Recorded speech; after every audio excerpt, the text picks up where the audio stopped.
안녕하십니까, 닥차TV 초로입니다. 자, 5월 제가 예고했던 5월 5일이 지난지도 벌써 2주가 지났네요. 벌써, 그죠? 5월 오늘 19일입니다. 5월 19일. 어제는 광주 민주 항쟁이 있었던 5.18 민주 항쟁일이었었고요. 그리고 그거를 제가 뭐 얘기를 해서 그런지 원래 그런 건지 그 방송 밑에 이렇게 광주 민주 항쟁에 대해서 설명도 나오고 그렇더라고요. 어제 영상에 보면. 자, 어쨌든 어제는 미국 시장이 아주 급락세를 나타냈습니다. 또 급락세를 나타냈는데 과연 이 급락세에도 불구하고 왜 코인 시장은 물론 충격이 전혀 없었다고 볼 수는 없지만 왜 버티고 있을까? 자, 한번 차트 보시면서 이야기해 보도록 하겠습니다. 자, 어제 이건 이제 미국 시장 나스닥 100 인덱스 차트입니다. 자, 이거 분 차트, 5분 차트고요. 그냥 뭐 시작하자마자 줄줄줄줄줄 흘러내렸어요. 그죠? 네, 그러면서 이걸 뭐 간단하게 뭐 말씀을 드리면 좀 딴 데다 찍고 있네요. 네, 이렇게 보시면 이런 자리를 원래는 이제 지켜줘야 되는데 이런 자리를 깨지면서 뭐 이건 더 내려가겠다라는 의지를 화끈하게 보여준 겁니다. 뭐 시가부터 보여주긴 했지만 확실하게 보여준 거라고 볼 수 있어요. 그리고 막힌 자리도 뭐 사실상 뭐 막힐 만한 자리에서 나스닥 같은 경우 막혔죠. 그죠? 네, 살짝 뭐 돌파를 했다고 볼 수도 있지만 뭐 요 갭 자리예요. 그냥 갭을 채운 정도로 자리였다, 이렇게 보시면 될 것 같습니다. 자, 그 이후로 뭐 이제 갭 하락하면서 이제 쭉 흘러내렸는데, 일단 뭐 중요한 것은 이 최저점 자리를 다시 깨고 내려갈 것이냐. 뭐 나스닥은 그렇습니다. 자, 그런데 그러면 왜 나스닥이 이렇게 급락세? 어제 뭐 대략 한 나스닥 종합으로 따져야 되나요? 뭐 나스닥 100으로 따져야 한다. 뭐 하여튼 프로테이지로 보면 어마어마한 하락을 5% 하락 보였어요. 5% 하락. 예, 그럼에도 불구하고 왜 코인 시장은 버티고 있을까? 예, 참 힘들죠, 그죠? 최근에 근데 제가 어제 뭐라고 얘기 드렸었나요? 어제 분명히 말씀드렸습니다.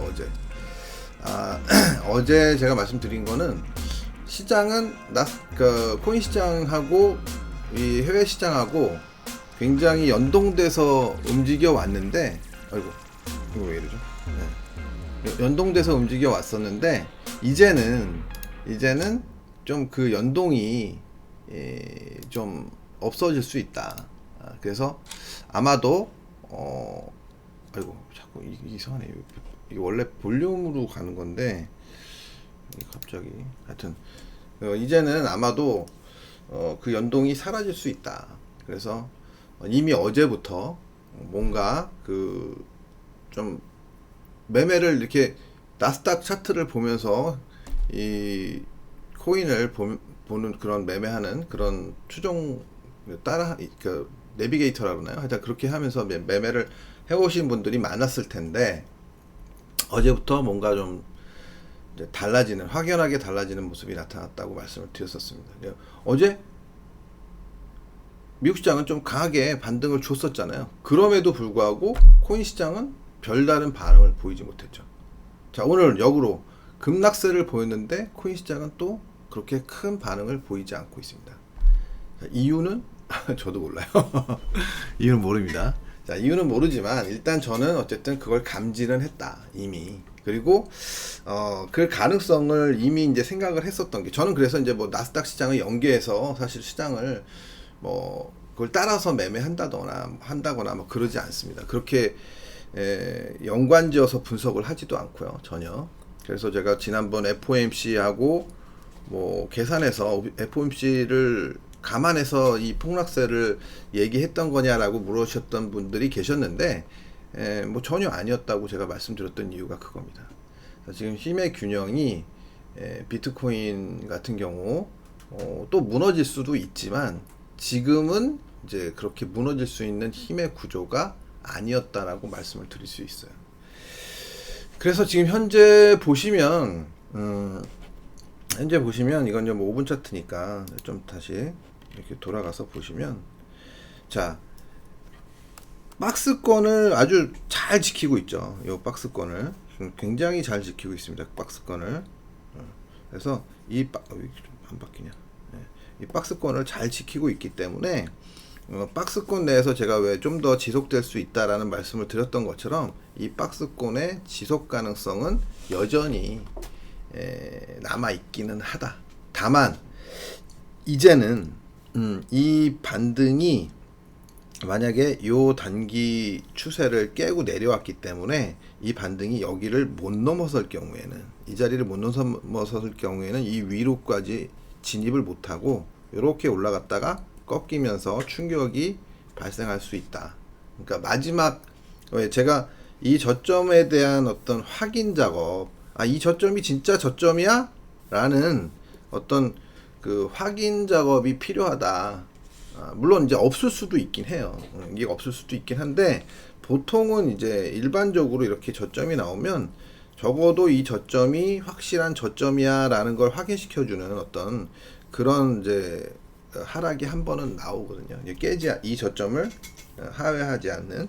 그래서 이제 이거를 만약에 하회하고 내려갈 것이냐, 만약에 그러면 내려오면서 이걸 깨고 내려갈 것이냐, 아니면 어디선가 방어가 될 것이냐, 아니면 이 위에서 놀 것이냐, 계속 이제 여러 가지로 볼 수는 있는데, 이제 지금 제가 이제 뭐 여기서 제가 포지션을 풀었다 그랬잖아요. 이거 매수를 풀었다 그랬잖아요. 원래 중립이었는데 매수를 풀었다라고 말씀드렸다. 이거는 뭐냐면 일단은 뭐 짧게나마 하락이라고 봤다는 겁니다. 그걸 뭐 그 정도는 아마 대부분 눈치를 채셨으리라 생각을 해요. 저는.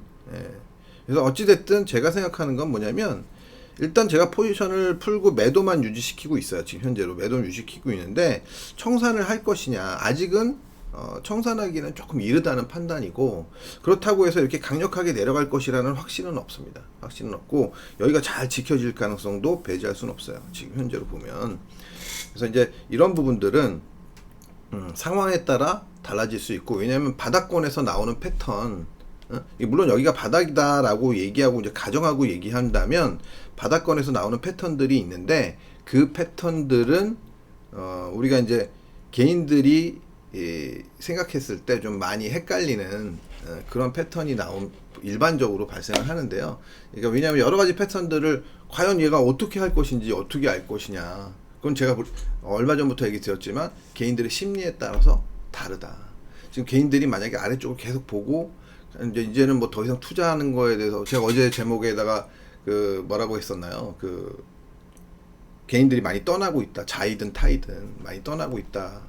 그러니까 뭐 약간 의문을 제기를 하긴 했지만, 어쨌든 떠나고 있다라는 것을 생각을 하고 굉장히 시장에서 사람들의 심리가 공포스럽다라는 걸 감안한다면 어쩌면 쉽게 하방을 허락하지 않을 수도 있다라고 저는 보는 겁니다. 이거. 어떻게 할지 저도 장담은 못해요. 장담은 못하지만 이런 가능성에 대해서 일단은 생각을 하고 있어요. 그래서 여기가 저점일 가능성을 처음에 찍었을 때는 사실 그렇게 높게 보지는 않았는데, 지금 현재까지는 자꾸 여기가 저점일 가능성에 대해서는 굉장히 좀 생각을 많이 갖고 있어요. 뭐 사람들은 되레 이제는 여기를 깨고 내려가는 거에 대해서 생각을 많이 하는 사람들이 많아졌죠. 그래서 2만을 깬다, 뭐 이런 얘기들이 많아지고 있는데, 20K가 깨진다는 얘기 많아졌는데, 저는 이제 이미 미리 20K 깨는 거에 대해서 이제 시나리오는 생각하고 있었지만 가능성이 아주 높게 본 건 아니었고, 적어도 제가 이제 가능성은 28,800은 무조건 깰 것이다라고 이제 생각했던 게 이제 가장 비중 있게 생각했던 그런 시나리오였는데요. 그건 이미 완성이 됐고, 그럼 이제는 그러면 이제 남아있는 시나리오는 과연 이제 뭐 2만을 깨고 내려가느냐, 그 앞자리 일자를 보여주느냐, 이 부분에 대해서는 사실 그 여러 가지로 생각을 할 수 있는데 기술적으로만 판단하기는 좀 어려운 부분이 있습니다. 그래서 제가 생각했을 때는 지금 현재 제가 판단하는 부분은 개인의 심리에 따라 중요한데, 제가 지금 개인 심리를 파악하기 위해서 뭐 유튜브 채널도 여러 개 돌려보고 있고, 뭐 전체적인 이제 시장 분위기를 느끼고 있는데, 제가 보기에는 심리가 굉장히 취약하다. 이렇게 굉장히 취약한 심리를 우리가 감안해서 시장을 보니까 여기가 처음에는 뭐 저점일 가능성에 대해서 크게 비중을 갖지 않았는데 좀 그러다 보니까 이 저점일 가능성이 점차 높아지고는 있다. 아직까지 저점이라고 이제 제가 말씀드리는 건 아니에요. 저점일 가능성이 점증되고 있다라는 거예요. 가능성이 늘어나고 있다. 그러면 이제 그렇다고 해서 이제 안 내려오냐? 뭐 그건 아니에요. 이 저점을 타겟으로 한 번은 저점 테스트가 나올 가능성이 있습니다. 있는데 이때도 사실은 바로 이제 저점 테스트야 이건. 그러니까 여기 안 깰 거야. 그리고 이제 뭐 여기서 무조건 사야 된다. 뭐 이런 개념은 아니고요. 그럼 얘가 여기를 찍고 나서 만약에 내려온다면 찍고 나서 어떤 식의 반응을 보이고 올라갈 건지, 아니면 정말 시장은 예상을 깨고 이 위에서 계속 박스권 등락을 보이다가 상승 전환을 하게 될지, 뭐 이거는 지금 현재 국면에서는 내가 딱 이렇다 하게 장담을 드리면서 얘기 드리기는 어렵습니다. 다만 제가 이제 바라보는 어떤 시장을 바라보는 방법들이 있는데, 그런 방법에 의하면 시장이 이제 만약에 내려온다 하더라도 이 박스권을 다소 깨고 내려온다 하더라도 상당히 제한적일 가능성은 높다라고 보고 있는 거고요. 이미 뭐 그거는 우리가 이제 나스닥이나 미국 시장, 미국 주시장하고의 디커플링 현상이 발생이 되면서 어느 정도는 우리가 느껴지는 상황이기도 하고요. 그죠? 예. 그래서 지금 현재로서는 어쨌든 추가 하락에 대한 생각은 있지만 그 추가 하락에 대한 생각이 일정한 시간을 넘어서면, 아마 일정한 가격을 넘어선다거나 아니면 일정한 시간을 지내면 좀 멀어질 것이다. 추가 하락에 대한 생각이 차츰 사라질 것이다 라고 저는 보고 있습니다. 지금 현재로. 그래서 지금 뭐 일단 뭐 어떤 것이든 장담하기는 어려운 상황이에요. 모든 게 장담이라는 게 참 쉽지 않은 거잖아요. 그죠? 장담하기는 어려운데 지금 말씀드릴 수 있는 거는 하여튼 적어도 한 오늘과 내일, 늦어도 내일, 오늘 밤, 제가 지금 이게 차트가 1시간 차트잖아요. 그죠? 그러면 오늘은 좀 넘겨야 될 것 같고, 오늘 지금 지금 10시니까 한 14시간 남은 거잖아요. 우리 시간으로 따지면 14시간 남은 건데, 이게 지금 우리나라 시간으로 지금 제가 보고 있는 것 같거든요. 시간을 이게 14시간 정도 남아있는데 14시간 정도 갖고는 조금 부족함이, 그러니까 뭐 있을 것 같고, 그 대신 이제 시간상으로는 좀 그런데, 그러니까 내일까지 시간을 보긴 봐야 될 것 같은데, 시간상으로 보지 않고 만약 가격 논리로만 따진다면 제가 말씀드릴 수 있는 거는 대략 한 3만을 다시 넘어서는 흐름이 나오면, 대략 3만이면 한 요 정도 되죠. 잠깐만, 왜 이러냐 또. 3만이면 대략 한 요 정도. 3만을 넘어서는, 뭐 편하게 생각하면 여기 한 3만 500인가요? 여기가 3만 700 정도 되죠. 여기를 다시 한번 넘어서면 이게 뭐 넘어선다고 해서 이렇게 올라간다는 것은 아닌데, 넘어서 한 번이라도 다시 한번 넘어선다면 제가 생각했을 때는 쉽게 이 밑을 깨고 내려갈 가능성은 없지 않을까. 요 정도로 좀 해석은 가능할 것 같아요. 그래서 지금 현재로 보고 있는 거는 조금 더 추가 하락은 가능하다. 그래서 지금 제가 보고 있는 건 한 27.5K 정도 대략 저점을, 그 정도까지는 내려올 수 있겠다. 27.5K 정도까지는. 근데 만약에 여기를 제때 못 내려오고 만약에 여기서 이제 반등이 나타나면, 그래서 한 3만을 뭐 미니멈 3만, 그러니까 30K 내지는 한 30.5K 정도, 요 정도, 그러니까 30.7K 뭐 이 정도인데, 하여튼 요 전고점 부분을 넘기 시작한다면, 이게 그렇다고 해서 이렇게 그냥 강하게 올라간다라는 건 아니지만 그래도 쉽게 그 다음에 다시 되돌림을 보이면서 이렇게 깨고 내려갈 가능성은 좀 희박해지는 게 아닌가, 그런 정도로 좀 해석을 하고 있어요. 자, 그래서 뭐 일단 뭐 지금 뭐 이런저런 머릿속에 생각들이 많아가지고 저도 완벽하게 이게 뭐 지금 이렇다 저렇다 얘기하기는 참 어려운 상황이에요. 왜냐하면 내려오는 힘이 어느 정도 소진이 된 상황이고, 그러니까 소진이 됐다는 것은 한마디로 힘을 썼다는 얘기예요. 그럼 힘을 쓴 다음에 뭔가 다시 한번 빠지기 위한 힘을 어떤 축적하는 과정이냐, 아니면 반등을 위한 축적 과정이냐, 뭐 이거를 우리가 판단하는 데는 좀 시간이 필요하다는 겁니다. 예. 지금 현재로서는 판단이 좀 용이하지는 않지만, 아직 시간적으로 용이하지는 않지만, 시장 외적인 어떤 개인들의 심리나 이런 것들을 바라봤을 때는 제가 생각했을 때는 시장이 이제 뭐 저점을 찍었을 확률도 좀 있지 않을까 이제는. 예, 그렇게 생각이 듭니다. 자, 다음은 이더리움입니다. 이더리움은 지금 보시면 저점 여기 박스를 살짝 내려왔죠, 그죠? 예, 비트코인하고 이전 흐름은 동일했는데 살짝 내려온 거예요. 요 차이가 있는 거죠, 그죠? 이런 것들이 뭐 비트코인에서 발생되지는 않았기 때문에 어떤 큰 기조는 비트코인에다 맞춰야 되기 때문에 일단 뭐 요 반응 갖고 뭐 내려올 것이다 뭐 이렇게 얘기하기는 어렵지만, 어쨌든 지금 비트코인이 알트코인들의 심리하고 이제 어떤 그런 것들을 보면 좀 많이 다르다는 것을 알 수가 있어요, 그죠? 전체적인 분위기는 큰 기조는 비슷할 것이다. 내려온다 하더라도 과연 뭐 이 저점을 깨고 갈 것이냐라는 부분에 대해서는 아직은 판단이 쉽진 않지만, 그 가능성을 이전보다는 이 자리를 찍은 다음에 첫 반등이 들어오고 막 이랬을 때보다는 낮게 보고 있다. 이렇게 말씀드릴 수 있을 것 같습니다. 자, 다음은 리플입니다. 리플도 뭐 지금 저점은 안 깨졌죠, 그죠? 뭐 패턴이 좀 다르긴 한데 저점은 깨트리지 않은 상황입니다. 뭐 전반적으로 좀 전체적으로 시장을 봐야 되는데 별로 볼 게 없어요. 지금 계속 큰 흐름이 중요한 거지 지금. 자, 마찬가지로 위에서 잘 버티던, 위쪽에서 좀 상단에서 좀 버티던 힘은 무너졌다. 뭐 이 정도로 제가 이제 센 코인 중에 하나다라고 그래서 상단에서 지금 약간 요 박스권 상단 쪽에서 놀다가 조금 내려온 거예요, 그죠? 그러니까 알트들이 다 조금씩 비트에 비해서 안 좋은 거죠, 그죠? 흐름이. 마찬가지로 이오스는 저점은 지키고 있는데 수렴에서 약간 처지고 있다. 샌드박스도 마찬가지죠.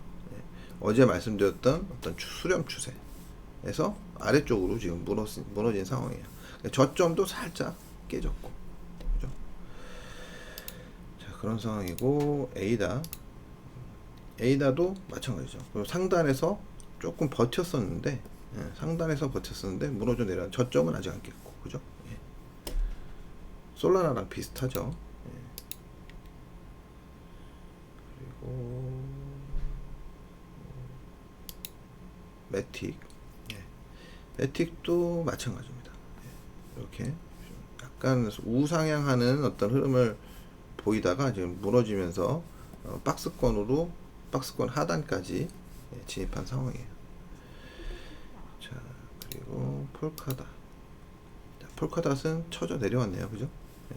이렇게 이제 중심에서 약간 좀 이렇게 여기서도 이렇게 방향이 좀 바뀌면서 여기서 이제 놀았었는데 이 저점을 깨면서 강하게 내려왔어요. 그렇다고 해서 뭐 이렇게 무너진다는 얘기는 아니고, 그런 상황입니다. 자, 그리고 니어 프로토콜.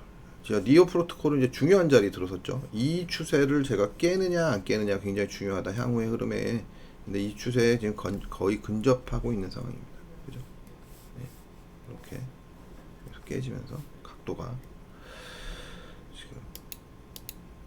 자, 다음은 갈라코인도 뭐 좀 쳐져 내려온 것은 사실인데, 뭐 그렇다고 해서 올라간 거에 비하면 뭐 이렇게 이 자리만 안 무너지면 뭐 최악의 경우 뭐 여기까지 내려올 수는 있겠지만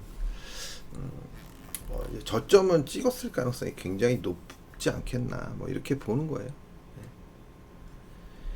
자, 이 정도로 일단 뭐 알트들 제가 뭐 별로 그렇게 디테일하게 볼 자리는 아니어서 대략적으로 막 말씀을 드렸고요.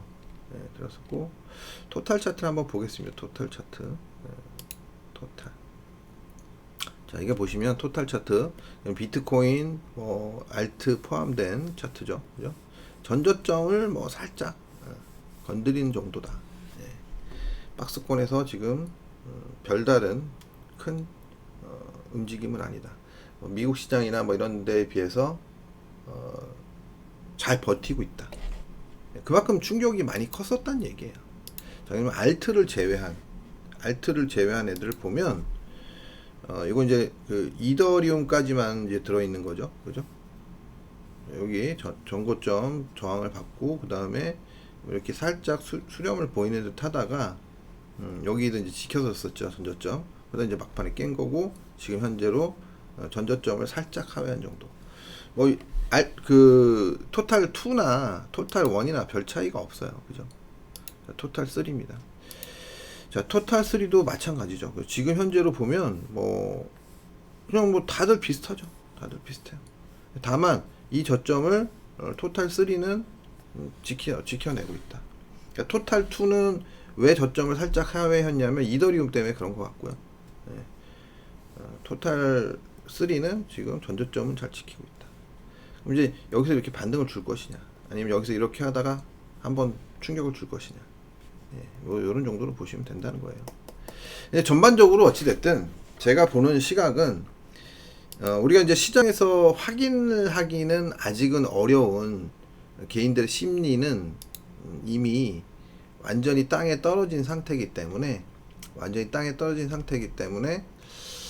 제가 생각했을 때는 이전에 찍었던 저점이 역사적인 저점이 될 가능성을 배제할 필요가 없고 배제할 수 없다라고 말씀드리는 겁니다. 자, 말이 좀 그래서 어쨌든 지금은 앞으로 대략 한 일주일 정도에서 길게는 한 2주 정도, 1주에서 2주 정도의 시간이 굉장히 중요한 시간이 될 거고요. 이 시간에 대해서는 조금 더 제가 좀 연구를 좀 하면서 여기서 이제 약간의 움직임이 한 번 정도의 움직임이 좀 나타나면 어느 정도 유추해 볼 수 있는 타이밍까지 유추해 볼 수 있는 그런 시점이 올 수 있을 것이라고 생각합니다. 지금 현재로서는 그냥 가격이 가장 중요한 거예요. 이후 여하를 막론하고 왜 안 빠져? 왜 안 올라? 나는 빠지는 게 맞다고 생각하는데 왜 안 빠져? 나는 올라야 된다고 생각하는데 왜 안 올라? 이런 건 중요하지 않아요. 예. 그냥 시장이 만들어 가는 거는 빠지든 오르든 가격이 가장 중요한 것이다. 가격이 오르면 오르는 대로, 내리면 내리는 대로 그 가격에 순응하면서 내가 판단하는 지지 저항 구간, 내가 판단하는 어떤 힘의 흐름, 이런 것들을 다 종합해서 판단을 해가지고 100%라는 건 없는 거니까 내가 생각하는 어떤 기준에 맞게 대응을 해 나가는 게 이 트레이딩이고 투자가 아닐까 싶습니다. 뭐 저는 이제 뭐 이런 걸 뭐 비트코인을 투자라고 얘기하고 싶지는 않고요. 어차피 뭐 트레이딩이라고 얘기를 해야 되는데 어쨌든 현재 반응은 안 빠지고 있는 거잖아요. 자, 그게 중요하다라고 보시면 될 것 같습니다. 자, 그리고 제가 이제 오늘 방송을 종료하기 전에 하나 더 말씀드리고 싶은 거는 지금 그 테더에 대해서 얘기가 많잖아요. 그래서 USDT가 테더 중에서 가장 큰 시총 비중이 가장 큰 코인으로 알고 있는데요. 지금 USDT 같은 경우 이제 한번 여기서 지난번 바닥 찍던 날 이렇게 였나요? 뭐 하여튼 여기서 한번 충격이 이렇게 바닥 찍고 나서 이렇게 충격이 하여튼 바닥 찍은 날이었나? 이게 언제였죠? 정확하게. 바닥 찍던 날이었던 것 같죠? 10 맞네요. 이날 이렇게 이런 한 5% 이상, 6% 가까이 1대1을 유지하지 못하고 패깅이 안 됐다 그러죠. 패깅에 실패하면서 이렇게 지금 내려왔다가 올라갔었는데 뭐 요런 흐름들이 이제 나오면서 이제 불안함이 시장에는 굉장히 지금 보니까 테슬라 모양 같네요. 테슬라 이니셜 같은. 근데 어쨌든 그런 어떤 이런 반응들 때문에 시장에는 불안감이 더 팽배해 있지 않나. 그래서 테더를 버리고 그냥 USD, 달러로 거래하는 거래소 쪽으로 이동이 많이 생긴다. 뭐 이런 얘기들도 좀 들리고, 뭐 실제로 저도 뭐 그래야 되는 게 아닌가 하는 생각도 뭐 다소 뭐 들고 있습니다. 사실 우리 국내 시장에서는 업비트 같은 경우에 그냥 원화로 거래되는 시장이기 때문에 달러화로 거래되지 않고 원화로 되고 있기 때문에, 물론 이제 우리 시장에서도 USDT로 거래되는 업비트에도 USDT 시장이 있고 BTC 마켓이 있고 뭐 이렇긴 한데, 여튼 우리는 원화로 거래를 할 수가 있잖아요. 근데 지금 해외 시장은 달러로 거래가 되는 시장이 있고 그런 거래소가 있고 그렇지 않은 거래소가 있는데, 뭐 예를 들어서 바이비트 같은 경우하고 바이낸스 경우를 보면, 바이낸스는 보통 BUSD라 그러죠. 예, 자체 코인이죠. 예, 테더 코인. 그리고 어쨌든 그런 부분들을 우리가 과연 어떻게 해야 될까 지금 고민이 저도 많이 되는 상황이에요. 뭐 아주 큰 돈이 들어있는 건 아니지만 그래도 이걸 갖다가 좀 불편함을 감수하고 거래 종목 수가 좀 적지만 좀 USD로 거래되는 회사로 가는 게 맞는 건지, 아니면 그냥 뭐 설마 USDT가 무너지랴 하고 하는 게 맞는 건지. 근데 뭐 지금 보면 뉴스들이 안 좋은 뉴스들이 많이 나오죠. USDT의 뭐 거래 내역이라든가 뭐 이런 것들을 일반인들한테 공개하는 법안에 대해서 그러니까 공개하지 않게 해달라 그랬는데 뭐 기각됐다는 얘기도 나오고, 뭐 그런 거를 보면 실제로 USDT가 그 발행량만큼 과연 자산을 갖고 있느냐 뭐 이런 부분에 대해서도 지금 뭐 의심이 많이 된다고 하고, 그게 못 갖고 있을 것이다 뭐 이런 식으로도 생각하고 있는 분들이 많이 계신데요. 저도 좀 고민이 많이 되고 있습니다. 고민이 많이 되고 있고, 그래서 이 부분에 대해서는 사실